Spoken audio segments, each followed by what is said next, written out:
Most IT pros read CPU metrics wrong. Let's ask a simple question. What does 40% CPU utilization actually mean? If you assume it means that 40% of your capacity is used, and the other 60% is just sitting there idle, you are completely wrong. Here's the truth most people never realize. CPU utilization is just a statistical average calculated over a time interval. If we zoom into a hardware level, during a single clock cycle, the CPU is binary. It's either executing an instruction, busy, or it's not, idle.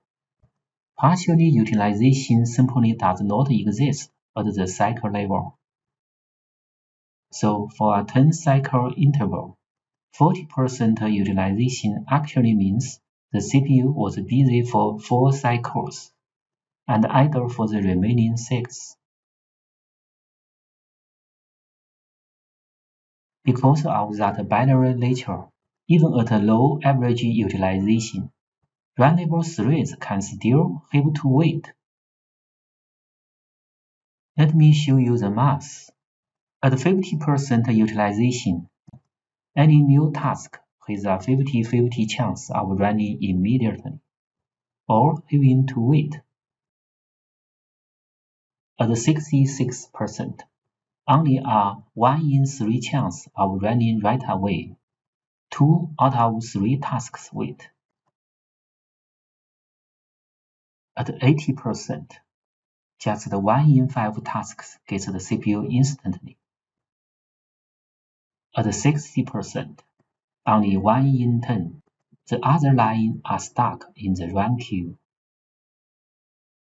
Notice the pattern. Utilization increases linearly. The probability of waiting increases exponentially.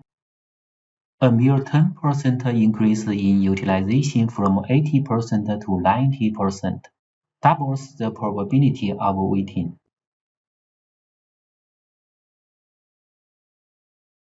If we look at this on the graph, we see that once utilization exceeds roughly 70%, queuing time shoots up sharply.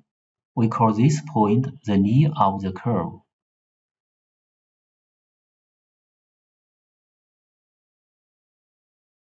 Now, modern servers are typically equipped with multi-core CPUs, which makes the math a bit more complex. For example, consider a dual-core system in which each core is 50% busy. For a task to wait, both cores have to be busy at the same time. That is 0.5 multiplied by 0.5, which is only 0.25. That means you actually have a 75% chance of finding a free core immediately. If each core is 66.7% busy, the math changes. The chance that both are busy is about 44%. Consequently, the chance that at least one core is free is roughly 56%.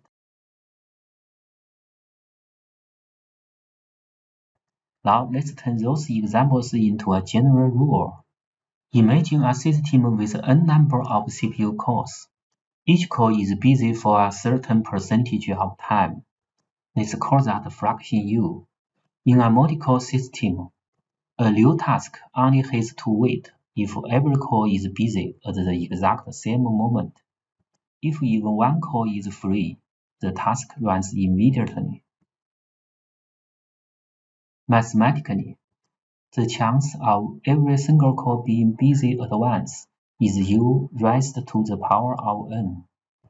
Therefore, the probability that you will find a free core and run immediately is simply 1 minus that number.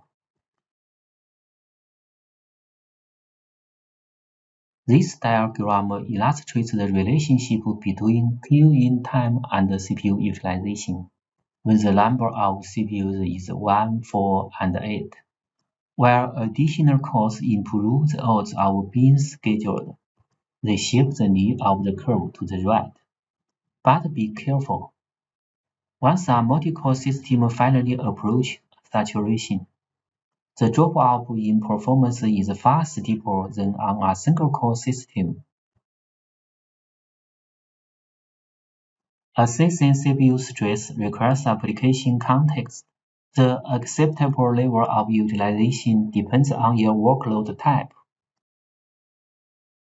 On the left, we have interactive workloads, like a web server or database. Here, responsiveness is critical. If utilization gets too high, tasks get stuck in the queue, creating lag. Therefore, your goal is to keep utilization low, specifically below the knee of the curve, to ensure instant scheduling. On the right, we have batch workloads, like data warehousing, backups, and analytics.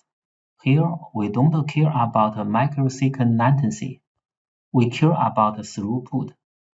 In this scenario, low utilization actually means you are wasting resources. Your goal here is to drive the CPU close to 100% to get the job done as fast as possible. So remember, don't just look at the number. Look at what your application is trying to achieve.